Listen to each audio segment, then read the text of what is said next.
Okay, namaste everyone. Thank you for joining in this session on on wealth sutras, which will actually help you in understanding, the wealth yogas that are actually present in a horoscope. Okay, so it takes some time because we have some amount of material to cover, so I'll not take much of your time. Just starting the screen share. Okay.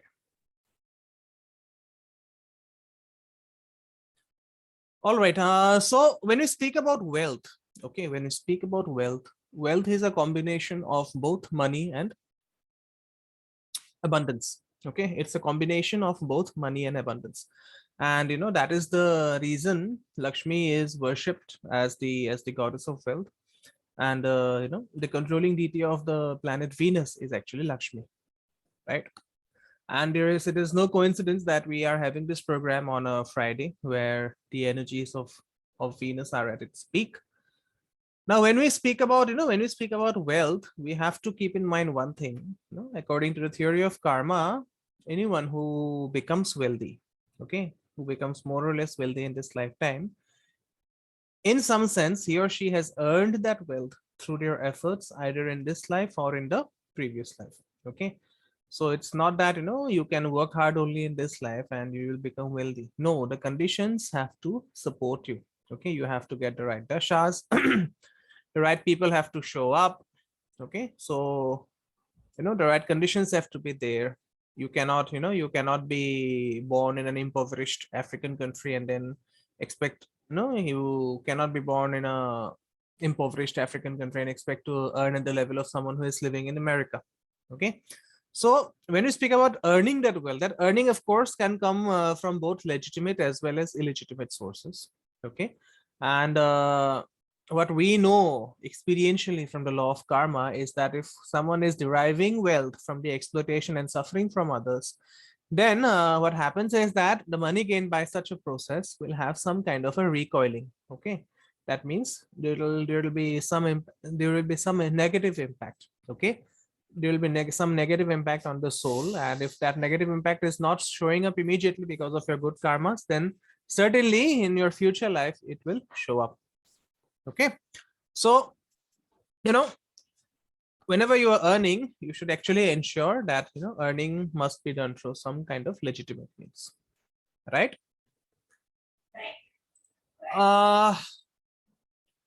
Now if we look at the if we look at the principles of wealth from a from a horoscope, then we have to first see the second house. Okay, just going through the houses of wealth. First house, of course, is important for everything because Lagna is the most important house. It is a Kendra as well as a Trikon. It is a trine house as well as an angular house. Okay, so the Lagna is you. You are the one who is who is in control. Lagna represents your discernment power. Okay, but then the other houses of the horoscope, primarily the second house, it represents saved wealth and wealth from family. Okay, it is your bank account, right? And we know that the natural second house in the Kalpurush Kundali is ruled by Venus. It is the sign of Taurus. Okay, it has partial rulership of Venus and Moon, and that is the reason that is the reason both Venus and Moon are said to be one of the karakas for wealth. Okay, then comes the fifth house, which is of course your it represents the wealth that you acquire from Purva Punya. Okay, that means whatever good deeds that you have done in the past life, they will actually they'll actually show up in this life in the form of Purva Punya.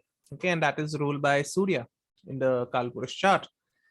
Then the ninth house, of course, is the wealth from Bhagya or fortune. It is the wealth from your destiny, how much you are supposed to earn in this lifetime. Okay, that is again ruled by Jupiter in the Kalpurush chart. And the 11th house is the house of house of incoming gains. Okay, 11th house is the house of incoming gains, and it is ruled by Saturn. Okay, it is ruled by Saturn. Some will say that Rahu will also have the partial ownership of the 11th house, but then because Rahu does not have a body, so it cannot have pockets to fill its to fill its coffers with, to fill its pockets with wealth, right? So 11th house is also known as the house of the great multiplier. That means whatever, the 11th lord, wherever it sits, okay, the 11th lord, wherever it sits, it will actually multiply the effects of that house. Okay, so this you can also use, for your predictive astrology as well as apart from using it from the wealth perspective. Okay, now before while giving you information about the houses of wealth, that is the second house, the fifth house, the ninth house, and the 11th house. What is also important to know is that in your horoscope there exists a very important axis. Okay, that axis is known as the axis of wealth, right? So that axis is the 511 axis, right? 511 is the ultimate axis for wealth. Okay, so if any grahas are placed 5 and 11 to each other, for example, if you have Rahu Ketu in 511 axis, it is a great combination of wealth. Okay, it is a great combination of wealth. And there is a, you have to be a bit careful while declaring this statement with the notes, because if Ketu goes to the 11th house, it will ensure that your liquid cash is dried up. Okay, because Ketu cuts the a signification of that place wherever it sits. So if Ketu goes to the 11th house, it will ensure that some of your liquid cash will dry up. Okay, so it's better that if Rahu is placed in the 11th house and Ketu is placed in the 5th house, and it should also be, you should also see that both the nodes are not, they are not afflicted if they are placed in the 11-5 axis. Okay, a 5-11 axis, that is, right? And then another important principle for wealth is that, you will, any planet that is aspected by or, conjunct Jupiter will always give wealth during its dasha. Okay, for example, suppose Jupiter is sitting together with Moon, then Moon will always give dasha during its, the Moon will always give wealth during its dasha. For example, if Jupiter is aspecting Rahu, then Rahu will, suppose Jupiter is giving its ninth aspect on Rahu, then Rahu will start giving wealth. Okay, and because Rahu will sit in a particular house, so when Rahu starts giving wealth, that the house lord will also start giving wealth. For example, if you have Rahu in Aries, for example, and Jupiter is aspecting Rahu, then apart from Rahu, Mars will also start giving wealth. So this is a very important principle. It's a very neglected principle per se, but it's a very powerful principle to determine the wealth quotient in the chart. Greater the amount of grahas which are conjunct Jupiter or which are receiving Jupiter's aspects, greater will be your wealth. Okay, and then another principle for determining wealth will be to see the parivartan between the lords of, either the first, the second, the fifth, the ninth, or the 11th houses. So this is again a very, very important principle. So if any of the two houses, the first house, the second house, the fifth house, the ninth house, or the 11th houses, if either of these two lords are in a parivartan, in a mutual exchange, that is the word used in English. Okay, so that will also give you a lot of wealth during its dasha. And what is the meaning of parivartan? Let's take an example. Can you For example, repeat the two lords, Divishaji? I didn't hear. I'm not My getting you, internet yeah. cut out. Yeah, my internet cut out. Can you repeat the two lords? I'm saying that if there is a parivartan between a mutual exchange between the first, second, fifth, ninth, or 11th houses, then also it is a combination of wealth. Let's say, let's take an example of parivartan. For example, if Mars is seated in Capricorn and Saturn is seated in Scorpio, then that is a parivartan. Okay, or if Jupiter is seated in if Jupiter is seated in Taurus and Venus is seated in Pisces, that is a parivartan. So if such a parivartan happens between the first and second, or between the first or second or fifth or ninth or 11th houses, it is a great combination of wealth. I'll come to the examples of all these things which I'm telling you. And then it is very, very beneficial if you have malefic grahas like Saturn or Mars debiliated in the Kendra houses. That means if you have a debiliated Saturn or Mars in the first, fourth, seventh, or 10th houses, it is excellent for wealth. Okay, but then that wealth will be from a questionable source. Okay, because what happens is if a graha becomes debiliated, if a graha becomes niche, the quality of that graha goes down drastically. Okay, and again, as I said, okay, the fifth lord, the ninth lord, if they are somehow related in the chart, then they will also give you wealth during the dashas. Okay, if the fifth lord and the ninth lord are somehow related in the chart, that will give you dasha, and that will give you wealth during the dasha. Okay. Similarly, if the second lord and the ninth lord are related, that will also bring wealth. If the fifth and 11th lords are related, then there is nothing like it. We'll use a term in Hindi which is known as Sone Pe Suhaga. A combination of the fifth and the 11th lord is excellent for bringing wealth, no matter who the planets are. Okay, no matter who the lords are. All right. Now I'll just come to a few dhana yogas. Okay, so the most common dhana yoga is the Chandra Mangal yoga. Okay, this is the most common form of dhana yoga. If moon and Mars are together in a in a chart, you can safely predict that the person will get a lot of wealth. Okay, the person will get a lot of wealth because moon is the Shubha Karaka. It is the most auspicious of all planets, and whenever a planet like Mars comes in contact with the moon, it will actually ensure that Mars starts giving you wealth. Okay, but here is a disclaimer, so as to say, suppose the Chandramangal yoga is happening in a in a Scorpio, or suppose the Chandramangal yoga is happening in Cancer, then you have to be very careful in interpreting the yoga. Okay, because if the Chandramangal yoga happens in Scorpio, what happens? Moon is debilitated and Mars is Mars is the lord of Scorpio, so it is a kind of a niche bhanga which is happening. Okay, if suppose Chandramangal yoga is happening in Scorpio, then Mars is giving Nicha Bhanga to the moon. Okay, but while giving that Nicha Bhanga, this is a principle that you can use in your predictive astrology also. If a graha is getting Nicha Bhanga from another graha, then the graha which is getting Nicha Bhanga will rise, and the graha which is giving Nicha Bhanga will be destroyed. Okay, for example, Chandra and Mangal in Scorpio. Mangal is giving Nicha Bhanga to Chandra.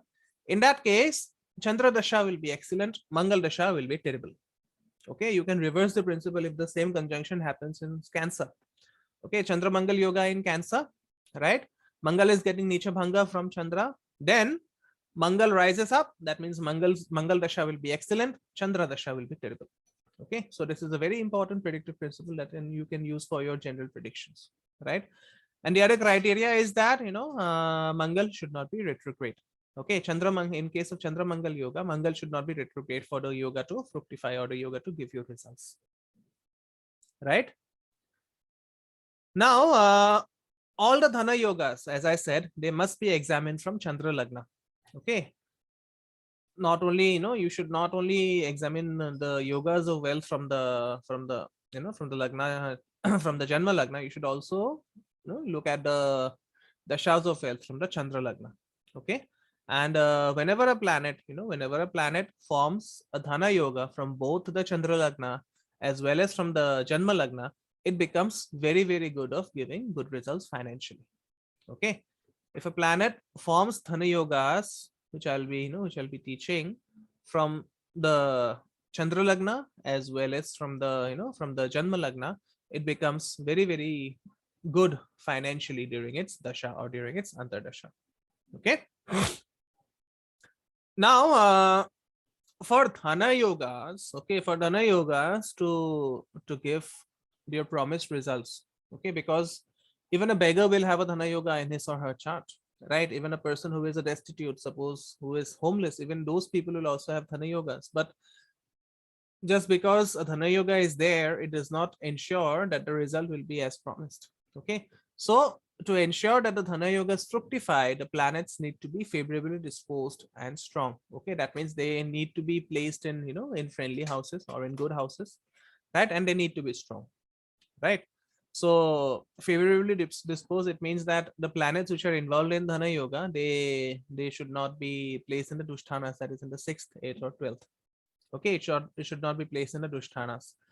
And for example, Gajakesari yoga is excellent as a dhana yoga, but if that yoga happens in the 6th house or in the 8th house or in the 12th house, then the results are not seen. Okay, the results are not seen. And then the right planetary periods need to come to activate that yoga. Okay, all the right planetary planets have to, the person who is having those dhana yogas in the horoscope, suppose a person has a Gajakesari yoga, okay, and Jupiter yoga and Guru Dasha comes at the age of 85, then the wealth that will come to that person because of that Gajakesari yoga will be of no practical use, right? So if planets that are, that are involved in Dhana Yoga, they fall in bad houses, or they become weak due to debilitation, due to combustion, or maybe if they are in a Graha Yuddha, okay, if they are in Gandanta, or if they are having other other negative conditions, like being aspected by several malefics, then the results would be the results would be very, very minimal, or maybe even no results can follow in the worst case scenario. Okay. Now if benefics, for example, if benefics are if benefics are placed in if benefics are giving Dhana Yoga, okay, then if benefics are placed in say 6, 8 and 12 houses, that means in the Dushthanas, then it must be it must be kept in mind that benefics will give good results in Dushthanas only if they are exalted. Okay, so this is another predictive principle you can use. Malefics will give good results in the Kendras if they are debiliated. Benefics will give good results in the Dushthanas only if they are exalted. Okay, so these are two predictive principles you can use, to determine the wealth quotient of the chart. Right? Now, what are the other Dhana Yoga combinations that we can see? Okay, number one, some kind of a relation between the second and the ninth lord. Okay, if the second and the ninth lords or their houses are somehow connected, it is a huge Dhana Yoga. Right? Then, if the first and the second houses are somehow connected, it is a good Dhana Yoga. Okay, if the first and the 11th houses are connected, it's a good Dhana Yoga. Relationship between the first and the fifth houses, that is again a good Dhana Yoga. Relationship between the first and the ninth houses, that is a good Dhana Yoga.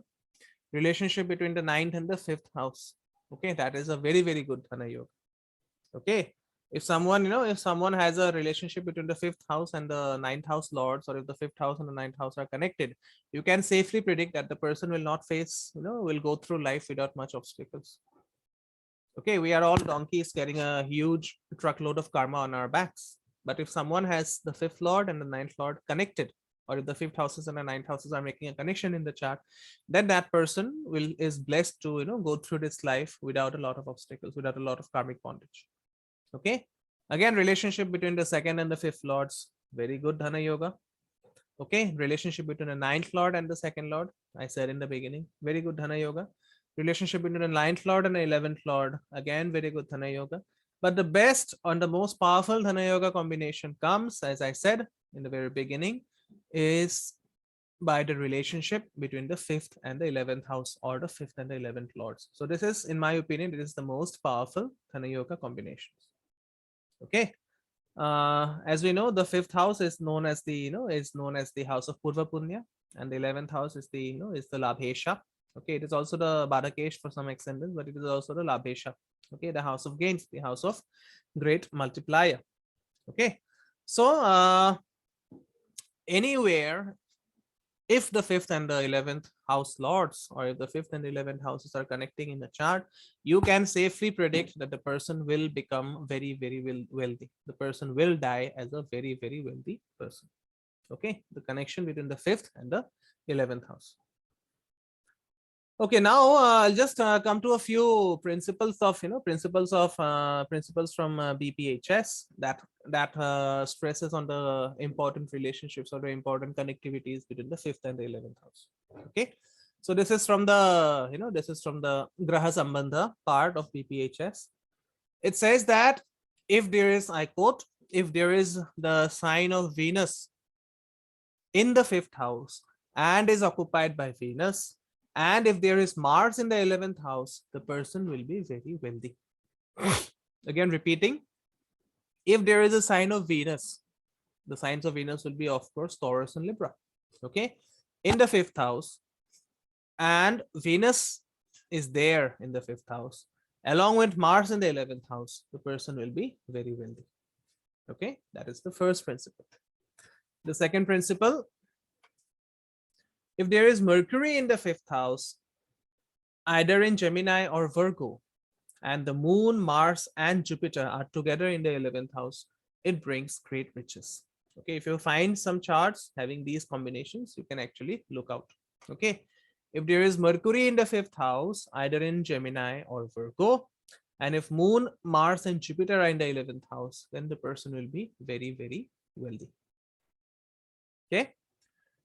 Again, if there is the sign of the sign of Leo in the 5th house and Sun occupies that sign, along with Saturn, Moon, and Jupiter together in the 11th house, the person will be extremely wealthy. Okay. This will happen for Aries ascendant, right? This will happen for Aries ascendant. If Sun occupies the 5th house for Aries ascendants and Saturn, Moon, and Jupiter are together in the 11th house, it brings great wealth. Okay.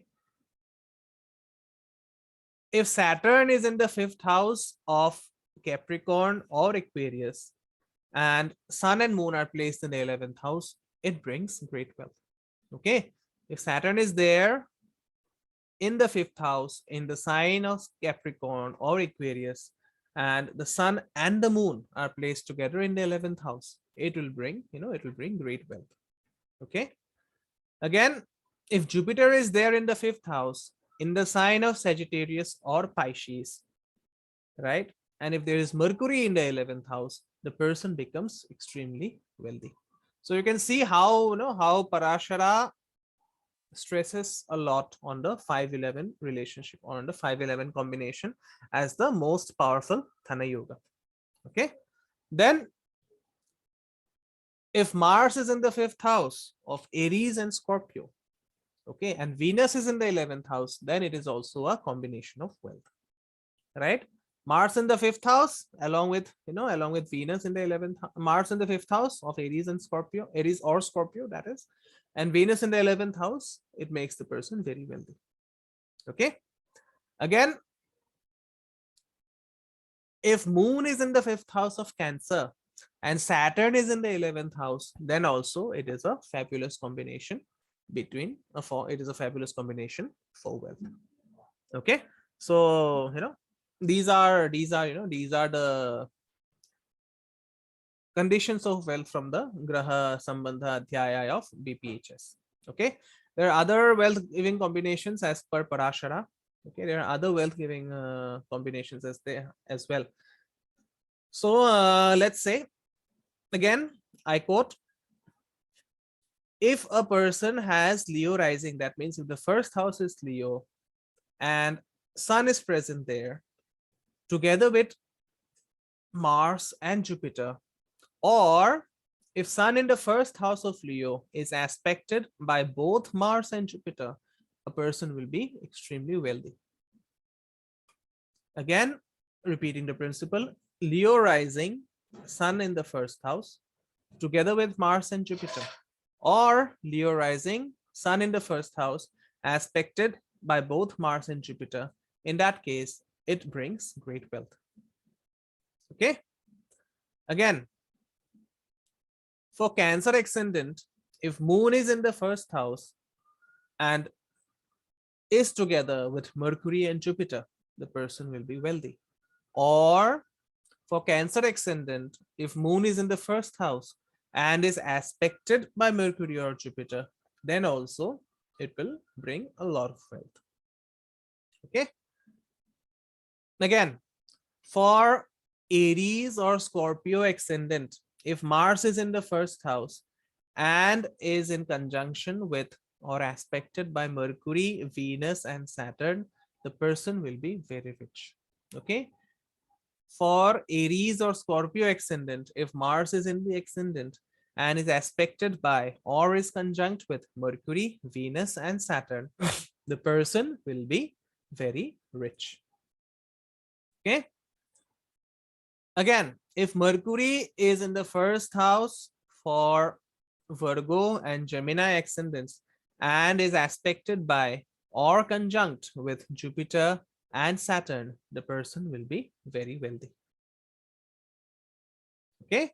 Mercury in the 1st house of either Virgo or Gemini rising and is aspected by Saturn or Jupiter, the person will be very wealthy.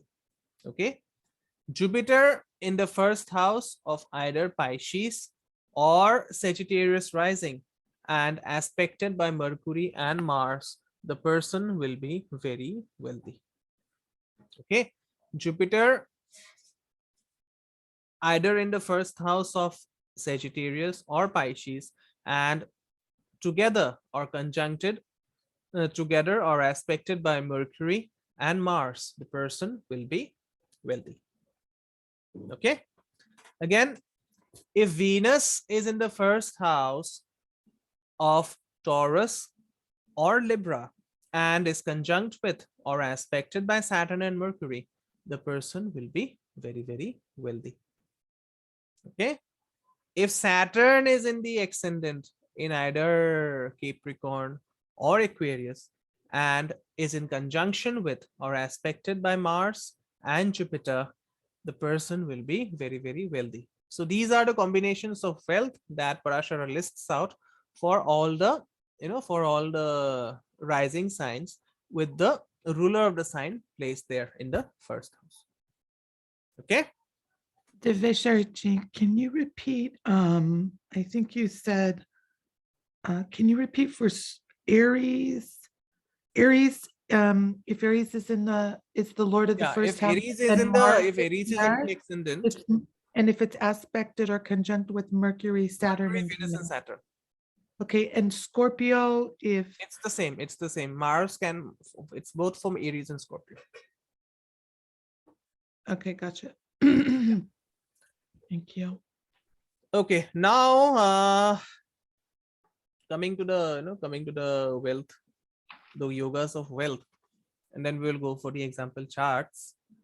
So these yogas are mainly derived from Phala Deepika. Okay.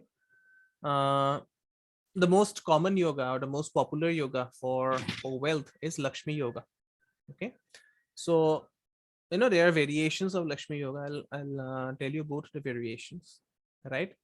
So the perfect Lakshmi Yoga is formed if the Lord of the ninth house and Venus are positioned in their own or exaltation signs identical with Kona or Trikona.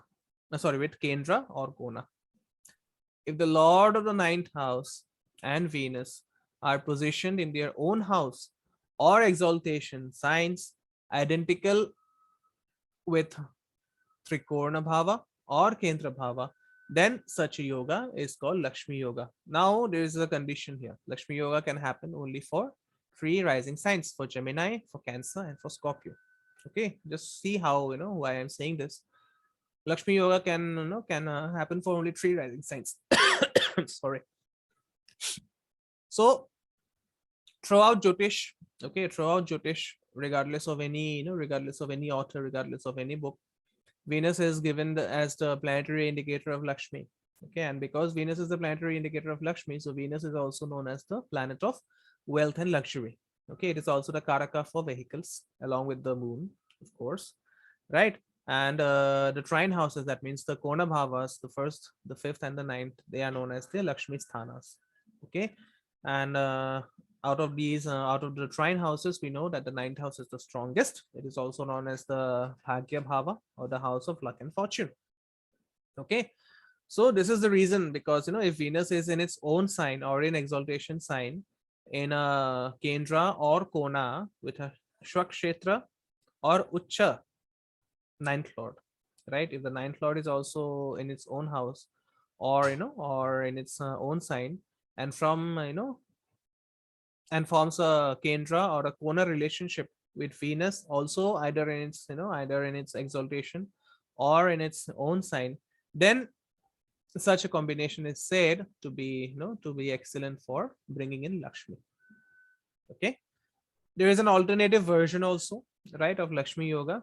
Okay, so it says that the ninth lord must be in an angular or trine houses of its own, or Mula Trikona, or exaltation sign. So here in the alternative version of Lakshmi Yoga, we are not considering the position of Venus.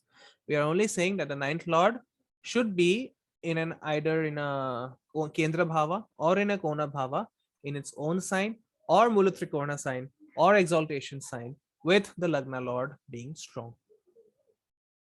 Okay. So here we actually are looking at the importance of the ninth house. Okay, here we are looking at the importance of the ninth lord also, right? Because the ninth lord is the maker or breaker of your fortune. Okay, it is also the house of dharma because it is ruled by Sagittarius in the original Kalpurush chart. It is also the house of virtuous activity. So it is very important that the ninth house is, it is very, very dignified. It is well placed in a Kendra Bhava or a Kona Bhava. Okay. So if the ninth lord is strong, if the Lagna lord is strong, we can safely predict that the chart is strong. Okay. The ninth lord placed in its own house or in a good house, it will also ensure material prosperity. Okay.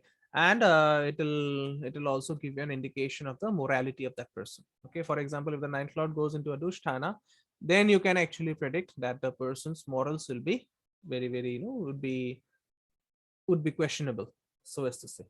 Okay. And whenever you look at the chart, the first thing a good astrologer will always look at is to rectify the ninth house. A good astrologer will always try to rectify the ninth house, because if the ninth house is okay, this chart can sustain. Okay, the chart can sustain. So Divinatory G, I have a yeah, question. So what do you do for the fixed times when the ninth house is the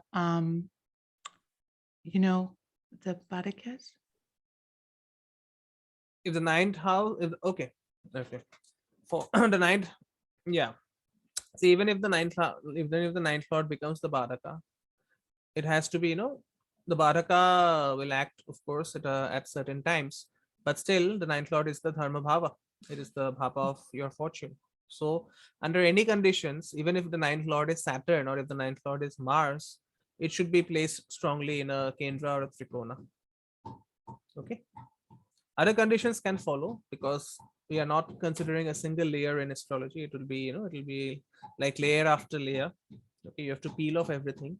But at the base of all that is there in Vedic astrology, the ninth lord has to be strong. It has to be strengthened, no matter even if it is the Batakesh. Okay. All right. So as I said, the ninth lord has to be strong. Okay. And the Lagna also has to be strong for wealth to come in. Right. Next comes Brahma Yoga. Okay. Next comes Brahma Yoga. So Brahma Yoga is formed when there are natural benefits in the 4th, 10th, and 11th houses from the Lagna Lord, not from the Lagna. Okay. Notice the word I'm using, Lagna Lord.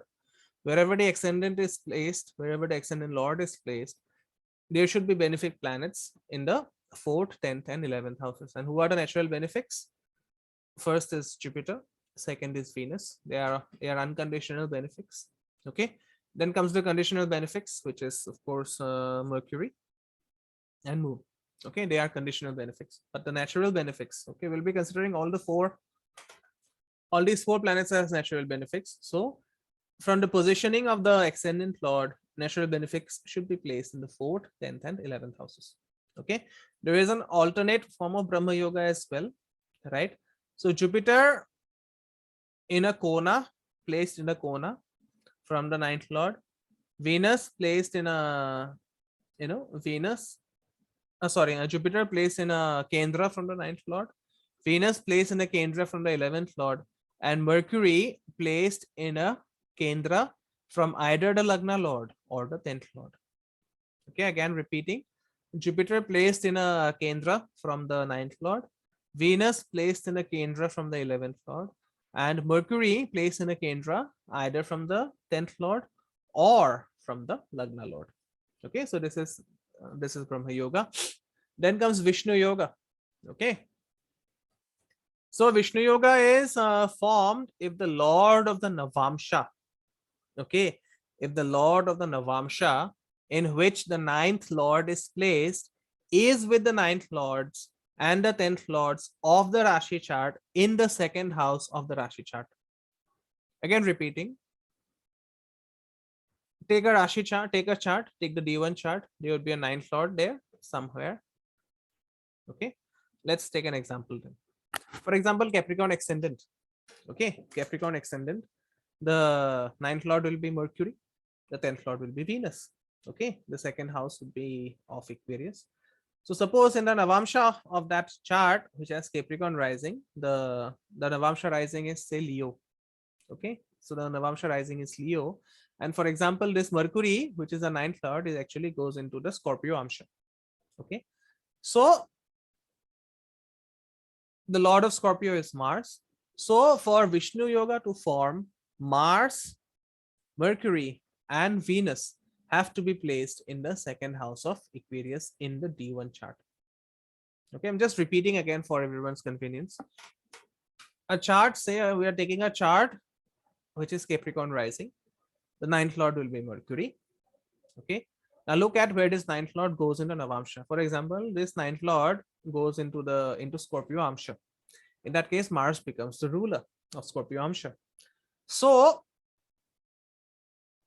this ninth lord, okay, sorry, this Mars, which is the ruler of Scorpio Amsha, must be placed with Mercury and Venus in the sign of Aquarius in D1. Okay, so this is the combination of Vishnu Yoga.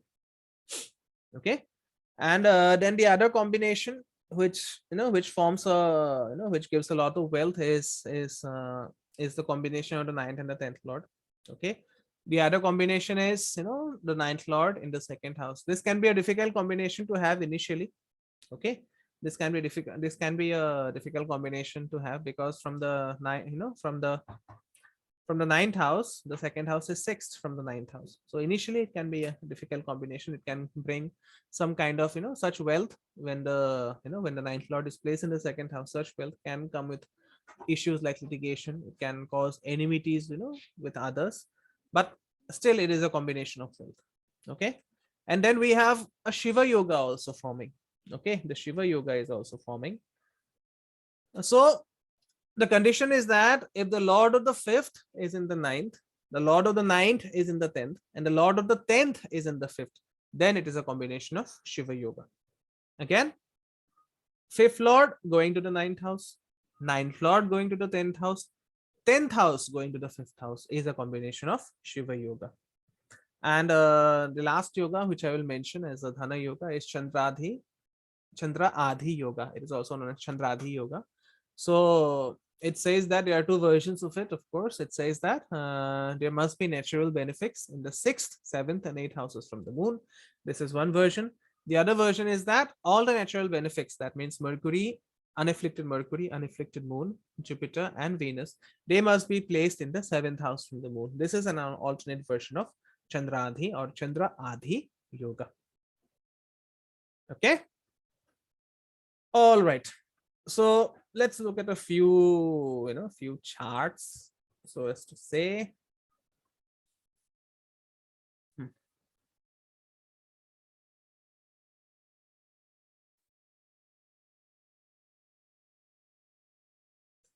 Rashi Parivartan or Nakshatra Parivartan, both will work. Rashi Parivartan is more, is more explicit for getting results. Nakshatra Parivartan, it will give results throughout your life, but the results will not be that drastic. Okay, connections are in D1 or D9. All the connections except that, except the Vishnu Yoga, where you are considering the Navamsha lord of the ninth house. Okay, only that connection has to be from the Navamsha. Otherwise, all the conditions that I have mentioned are from the Rashi chart. Okay. All right. Let me share. I hope people can see here.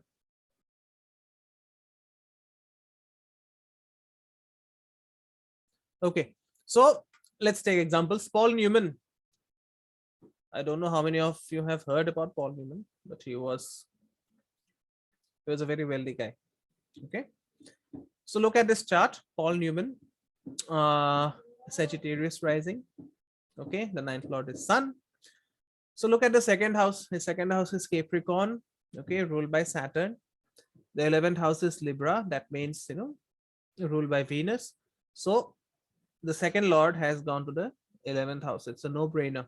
It's a it's a combination of wealth, and going to the 11th house, it gets exalted. Okay, again, this this Venus, this Saturn going into Libra, it's a 2-11 connection. Okay, the second house and the 11th house be getting connected. Okay, and it's a very high quality connection because Saturn is getting exalted, so Saturn is very, very happy. Okay, and to make matters even better, look at Saturn's sign lord Venus. It goes into the first house as the 11th lord, so it is again a 1-11 connection. Okay, Saturn's dispositor Venus is going to the first house, right? So that is again a 1-1-1-11 combination, right? Now look at Mars. It is placed in the fifth house and it is giving direct aspect to Saturn. So again, the 5-11 axis is getting alive. Okay, the 5-11 axis is coming alive, and Mars is also, it's a very happy Mars because it's placed in the house of Aries. Okay, so Mars and Saturn, as I said, they mutually aspect each other, giving rise to that 5-11, 5-11 axis. And look at the 11th lord Venus. It is in the first house, which is conjunct with the first lord Jupiter. Again, very well placed in its Mool Trikona because Sagittarius is the Mool Trikona of Jupiter. Okay, so all the combinations that I had discussed regarding the regarding the money is there in this chart. Okay, and if you look at the if you look at the life history of Paul Newman, he was an actor, he was a performing artist. And look at Saturn, it rules the third house of acting and performing arts, right? The third house is the house of acting, the third house is the house of performing arts. And at the age of 21, Newman had begun his career. Okay, that was when he was undergoing his Saturn Mahadasha. Okay, so this exalted third lord, it actually brought him a lot of success and fame. Okay, but because Saturn is also the second lord, it also brought him money along with the fame. Okay, so you want to be famous as well as wealthy, right? If you don't have wealth without being famous, it's of no use. Okay, all right. Bill Gates. So every time you analyze wealth, you have to look at Bill Gates, right? So look at the first house, which is Gemini, ruled by Mercury. Now look at this Mercury, where this Mercury is going. Mercury is going to the fourth house and getting exalted, right? So the first, the ascendant is very, very strong. Okay, the ascendant lord is very much capable of giving good results, right? Mercury's combination is with Mars, which is again the 11th lord. So it is a 1-11 combination. Yes, it is a 1-11 combination. Now look at how the wealth giving houses and their lords are interacting. It's a 1-11 combination, as I said, because the first lord Mercury is combining with the 11th lord Mars. It is also a 1-2 combination because the first lord Mercury and the second lord Moon are giving direct aspect to each other. You look at Moon in the 10th house giving direct aspect to Mercury, and Mercury in the 4th house giving direct aspect to Moon. So it is also a 1-2 combination. Again, the second lord Moon is giving mutual aspect to the 11th lord Mars. So it is again a Dhana Yoga. Okay, just a minute.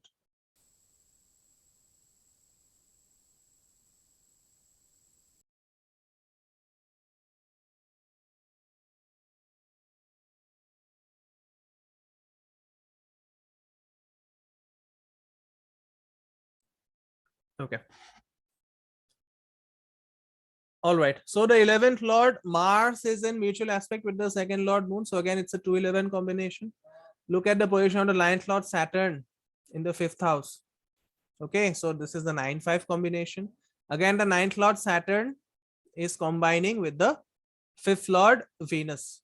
Okay, again again a 9th lord, again a 9-5 combination, right? Now look at the condition of these planets. Mercury is exalted, Saturn is exalted, Venus is in own sign, and all of them, they are either falling in the Trikonas or in the Kendras. Okay, so this 20-year Venus Mahadasha made him the wealthiest man on the planet. Okay, and this conjunction of Venus with Saturn is actually forms the Lakshmi Yoga. Okay, because if you remember the definition of Lakshmi Yoga, Venus is in its own or exaltation sign, and is, it is either in Kendra or Trikona with the ninth lord, who is also in its own or exaltation sign. Okay, so I said that, only 3 ascendants, Gemini, Cancer, and Scorpio, are capable of giving Lakshmi Yoga, and Bill Gates actually had Lakshmi Yoga in this chart. Okay, so it's an excellent chart for, for wealth. Okay, Rupert Murdoch. We know who Rupert Murdoch was. He was a media mogul from Australia. Okay, so look at the chart. Second lord in the 11th house, a direct 1-2 connection. The second lord Saturn is having a mutual aspect with the first lord Jupiter. Yes. Again, 11th lord Venus is in the second house, so 2-11 connection. Fifth lord Mars and 11th lord Venus are mutually aspecting each other, so it's a 5-11 combination. Ninth lord Sun aspects its own ninth house from its position in the third house, so it is again a very good combination. Okay, because ninth lord, the lord of, the lord of bhagya or fortune, aspecting its own house is also a, it's also a Raj Yoga.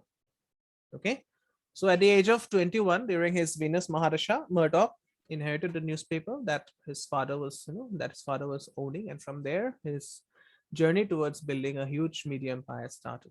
Okay, so that is Rupert Murdoch. Okay, I've got one more chart. JP Morgan. Again, we know who JP Morgan was. If you don't know, look him up. So Morgan's chart is extraordinary because of the exaltation of those planets.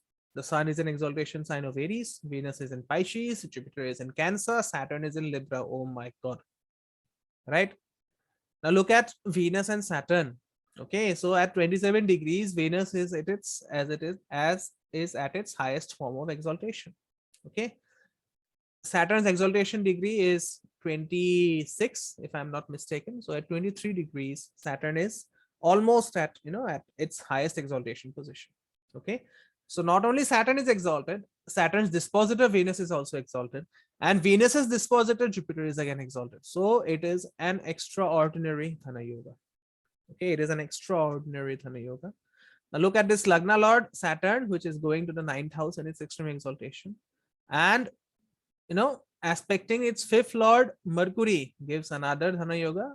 We know that Rahu is the magnifier, right? So this Mercury Saturn mutual aspect is producing another Dhana Yoga, which is being magnified by Rahu. Okay, and then Venus, as we know, it rules the 9th house. Okay, it goes to the 2nd house, as I said, in extreme exaltation, and it receives the aspect of that exalted sign lord Jupiter. So you have to do a lot of good karmas to receive these, to have these positions in the birth chart. Okay, so Jupiter, you see, look, it rules the both, it rules the 2nd house of income and the 11th house of gains, and it is exalted. Okay, so it's a, it's an extraordinary, it's a case of extraordinary wealth, right? And whenever he ran the planet periods of these exalted planets, and particularly Rahu and Jupiter, these periods came at the prime of his life. It did not come at his very young age. It did not come at his very old age. It came at the prime of his life. Okay, and the story of JP Morgan is not someone who who went from rags to riches. He was already born into a very into a very wealthy family. Okay, his father owned several banks where he worked. Okay, and at the age of 27, when his Rahu period started, it actually gave the results of Dhana Yoga created by the mutual aspect of the 5th lord Mercury and the 1st lord Saturn. Okay, and then this this Rahu period, it lasted for 18 years, so 18 years of high income, and then it again followed a 16-year Jupiter period, which brought him even more wealth. And then then the period of Saturn followed for 19 years, and that actually made him the the richest man on the planet at that time. Okay, so he actually enjoyed the fruits of all these Dhana Yogas, and he died as this rich old man at the age of 76. Okay, so that's it from, I don't have any more examples to show, but I hope everyone has understood what I was trying to say regarding the regarding the Dhana Yogas and everything. Stopping to share. Okay, so questions. I hope all of you understood what I was trying to convey. I'll be taking up these wealth related discussions in next week also. The next week I'll be looking at the yogi point and your wealth. And finally, we will be wrapping up with a special extended for looking at the wealth quotient, which is known as the Hindu Lagna. Okay. So there are a lot of confusions regarding how to calculate the Hindu Lagna and its use in predictive astrology, but we will look at all these topics in 2 other sessions. Okay. And hi Devashi. So Yeah. are there, let's say, without looking at the houses, if two planets and Mars and Moon, you said like Mars and Moon will form a Dana Yoga, right? Mhm. So will Venus and Saturn also do the? Will work like that at any house? See, the thing is that, as I said, don't look at a planet only from the perspective of giving wealth. Now, Chandra Okay. Mangal Yoga is good for wealth, but it will also give you a very restless mind. Your mind will constantly be restless. Okay. Mhm. So Venus and Saturn, because Venus rules the original second house, and Saturn rules the original 11th house, right? So it is a Yeah. wealth-giving combination. It gives you wealth, but it is very, very terrible for relationships. Okay? Relationships can come under extreme stress. Mhm. Got it. And one more question. So you said like we need to look the combinations from the Lagna and as well as the Moon. Let's say let's say from the Lagna it is in Dusthana house and from Moon it was in the Kendra house. So at that time, what will be the result? I mean, one Then good you have and to see. one. Then you have to see whichever of the Lagna or the Moon is strong. Okay. Okay, and how to determine it? The number of planets that are Kendras from the Moon compared with the Mhm. number of planets that are Kendras from the Lagna. That will determine either the strength of the Lagna or the Moon. Got it. Okay. Yeah. Thank you.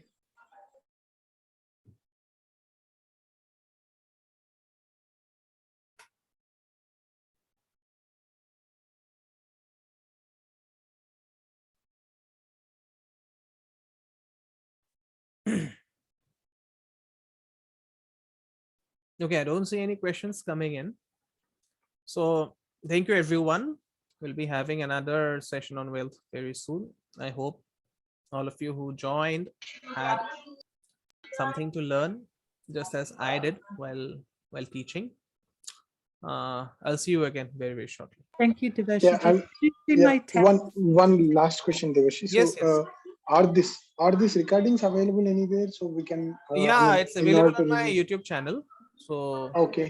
Cool. yeah, if you are not in the group, then you send me a personal message. No, I'm in the group. Okay. Yeah, it'll be there in the on. Sure. Thank you. Yeah. Thanks a lot. Devashi ji, did you see my message? No, Leah, the phone is out of battery, so it's on charge. I'll respond to it. So can you stay on after the Zoom with me? Oh no, because we'll be, the meeting is being recorded, so I don't think this option is possible. But I'll give you a call. Okay. Take it. Yeah. Thank you. Take care. Dhanyavad. All right, everyone. Thank you so much for joining. We'll see you soon in another session. I do want to ask a question, Devashi ji. Yeah, please. So you said something about rectifying the 9th house. Mhm. That's the house of wealth, Of Bhagya. of Bhagya. Okay. So how does one do that? There would be various ways of rectification. Of course, the most sattvic way of doing it is through mantras. Okay, but what I do understand is not a lot of people have the have the knack of sitting at a particular place at a particular time and reciting so many mantras. So the next best option is to have to rectify it using yantras and gemstones. Okay. The second option would be through yantras, and the third option, even if yantras are, if yantras become difficult, then we look at gemstones. That is the reason why gemstones are such a popular therapy, especially in India. Okay, I have a question. I actually know a gemstone professional, I guess you could say, and I've always wanted to know, let's say you take someone who needs, let's say the sun, right? You need a gemstone for the sun. So there is the ideal, like, gold standard ruby, right? Which is very expensive, especially like a Burmese ruby, the Mhm. best qualities come from Burma. And then, you can have like a garnet, for example. A garnet is another red stone. It's not precious, it's semi-precious, just like for Jupiter or Guru, you would want yellow sapphire as the gold standard. But a semi-precious stone is citron. So my question is a semi, how can I say it? So my question is, in the world of gemstones, price is often indicated by how rare a stone is. That Mhm. doesn't mean it's more powerful in a Jyotish sense, but especially in the world of gemstones, the more rare it is, the more expensive it is. So my question is a semi-precious stone like a garnet, which is red in color for the sun, Mm. a larger, let's say you could get a, like a 5-carat gemstone of a garnet for $1,000, Mhm. but you couldn't even get, a quarter of a carat rupee for that much. What is that just as good or better than the rupee of a much lesser size? See, if you actually ask me, a gourmet is for Rahu. Okay, although it is Right? red. A gourmet is for Rahu. Garnet, no, garnet is for sun. Okay, you're Garnet. speaking of gourmet. Yeah, I heard it. Garnet. Gourmet. Yeah. Garnet. I It's understand. my it's See, my non-Hindi acronym. whenever you get a gemstone, it's always better if you get if you get a raw one. Okay, if you get a raw one, it's always better. A rare one. Yeah. Raw one, semi-polished one. Okay, if you Oh, get an unpolished, raw. yeah, if you get a unpolished one, it's always better. Okay, if you get an unpolished one, it's always better. But because generally what happens is a polished stone is very, just a minute.